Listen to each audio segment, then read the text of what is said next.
kaya naisip ko yun. Nung sa dire-diretso din, walang papasok na naisip. Natuloy-tuloy ako. Oo, baka kausapin ng lalaki, yung ex niya, puntahan niya. Well, kung siguro hinihingi lang ang aking advice para mag-ayos sila, di why not? Or kami lang ng mom niya. Pag hindi naman, di na sila mag-solve ng kanilang problema. Hands off pass. Ano yung pagkakataon na haharapin mo yung lalaki? Instance na, ay, haharapin ko to. Pag alam kong masyadong inagrabyado yung anak ko, siyempre lahat naman ng magulang, ng tatay, nanay, yun ang gagawin nila. Hindi naman sa ikaw, nasaktan or what, ano sa akin, lilinawin ng mga bagay-bagay. Especially kung halimbawa lang, may mga sinasabing hindi maganda sa anak natin, siyempre, pangit naman yan na pinagkakalatan na kung ano mga masamang salita o paninira, pangit naman yan. So, nakausapin ko siya para linawin niya, ayusin niya. Kung kinakailangan niya humingi ng sorry sa anak ko, gawin niya kung siya nagkamali. Diba? Woo! Speechless ako. No more further questions, Your Honor. Okay. Let's call the other witness. Hindi kasi gusto ko rin. Street witness. Anong nakakatakot ba? Bina? Bina ba tawag ko? Malahe. Hindi, yung kapatid ko. Di ba kuya? Kasagot ka agad. Hindi, yung kanyari mapapakasawa ko si Angela, ano ko si Gestoni? Yena, ay, Father-in-law. Father-in-law. Yena. Sa Tagalog, alam ko yung father-in-law. Yena. Tatay sa batas. Tatay sa batas. Eh, gusto ko lumabas. Bina, nakakatakot pa siyang Bina. Intimidating. Oo, kung ikaw yung lalaki at gusto mo si Angela, tapos, di ba, matatakot yun baka malaman ng tatay niya si Gestoni. Ang dami nga natatakutan kasi alam nilang action star. Eh.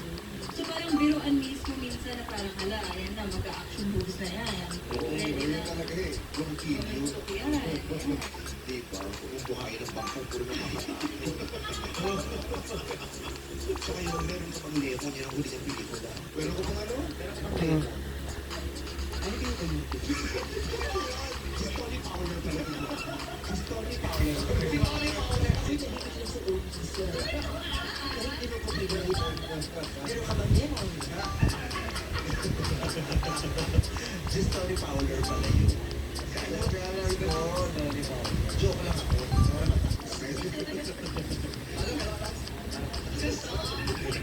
Bakit sabat? Okay. Last question sa tatay. Bukod sa natatakot kayo maapektuhan ng pag-aaral niya, ano pa mga ikinakatakot niya? Pag nalalaman niyo, pwede nang magkaroon ng relasyon ang anak niya. Well, sa ngayon kasi, graduate na, matagal na ng college niya. So ngayon, nasa showbiz na rin siya. Siguro yung mapasama sa mga kung hindi man boyfriend or grupo or barkada na may mga bad influences. Huwag siya mapasama sa mga ganun, no? Paano kung mabait naman yung anak niya pero may barkada siya may pogo? Paano yun? Ha? Papahuli ko na muna yun. Para hindi na mapalapit sa kanya. Ang kinakatakot mo yung mapa-associate siya sa mga hindi kaaya-ayang Kasi person. halimbawa may kaibigan siya o mga close friends. It's a relationship. As a relationship. Di ba? May mga parents na rin yung mga mom siguro. May fear kayo na malapit na itong mag-boyfriend, malapit na itong mag-girlfriend, di ba? Well, siguro sa magulang, kung ano yung tamang edad na pwede na siya sa ganun at kaya na niyang i-handle, okay lang sa amin. Kasi yan naman ang ano eh, malaki mo yan, darating yung stage na mag-aasawa niya, mag-boyfriend, so only normal. Wala tayong magagawa rin. It's just nandiyan lang kami sa likod to support them para kung ano man yung mga decision making nila sa buhay. At siyempre sila rin yung gagawa ng kanilang future na para maging maganda at maayos ang kanilang pamilya. Hindi ko lang kami. Masarap yun, pero nakakatakot din minsan na yung parents mo lagi nasa likod. Bakit? Ano mo honeymoon din mo? Honeymoon din, napatingin mo, uy, dito na kami sa likod. So, paano? Ano yung prayer meeting na lang tayo? Bible study. So, Angela, it's been a while. Kailan yung last boyfriend mo? Ano year? 2020. Oh, May isang taon ka na bang single? Yes. So, gusto mo na makipag-date ulit? I think I'm ready. Ready na po. Ready na daw. Ready din. So, you just started. Ready to support her.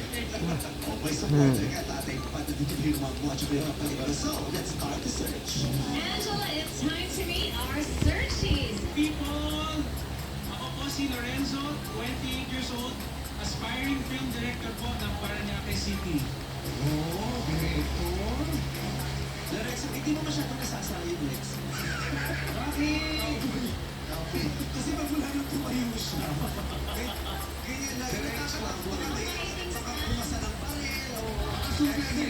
Dati ka bang cowboy?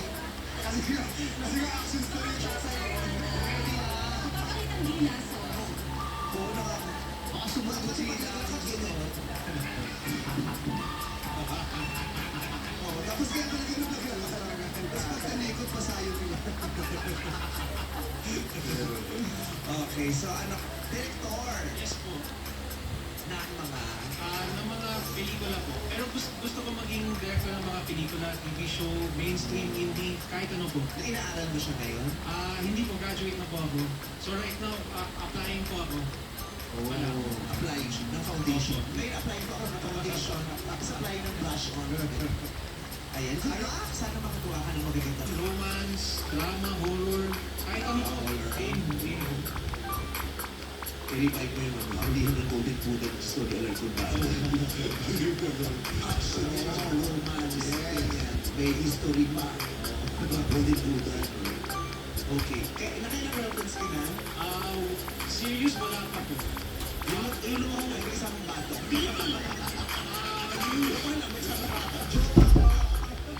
Puro non-serious, yung past relationship ko kasi dati kasi puro days lang, saka non-serious kasi hindi nag-workout eh. Palaging may mga tawag dyan, yung mga differences doesn't work out. So I haven't met pa the right girl po. You haven't met the right girl. Pwede hindi naging successful yung relationship, pero hindi talaga siya serious at all. Walang serious. Sa 28 years mo sa mundo, wala ka naging serious girlfriend. Nakatry ko pero hindi pa po nag-workout. Ibuan ba yung umabot na?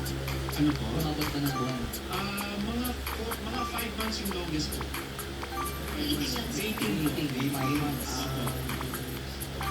Okay. Di ba sabi 28 years hindi ka magkakaroon ng serious relationship? Siguro dahil hindi ko siya nakakakita ng parang talagang real girlfriend. Lalo na kung ano, yung ang dami mo nang naging relationship, pero wala na naging serious. Oo, medyo magkakakapain, medyo magkakakawa sa sarili mo. So, anong i-apply mo, Lorenzo, para kay Angela? Angela, geometry ka ba? Bakit? Kasi kahit anong angle ka, maganda ka pa rin. Oh! Bakit? Pwede. Ano ba nagamit sa akin ng pinag-apply? Oo. Geometry. Sa bagay kahit anong angle. Right angle. Galit ko sa class. Wow. Okay, maraming salamat, Lorenzo. Searching number 2, reveal. 27 years old, charming lawyer ng Pasig City. Lawyer. General, hindi ka ba natakot? Kaya ka nasisalita ka, may search sa gilid mo na dinudungo ka na.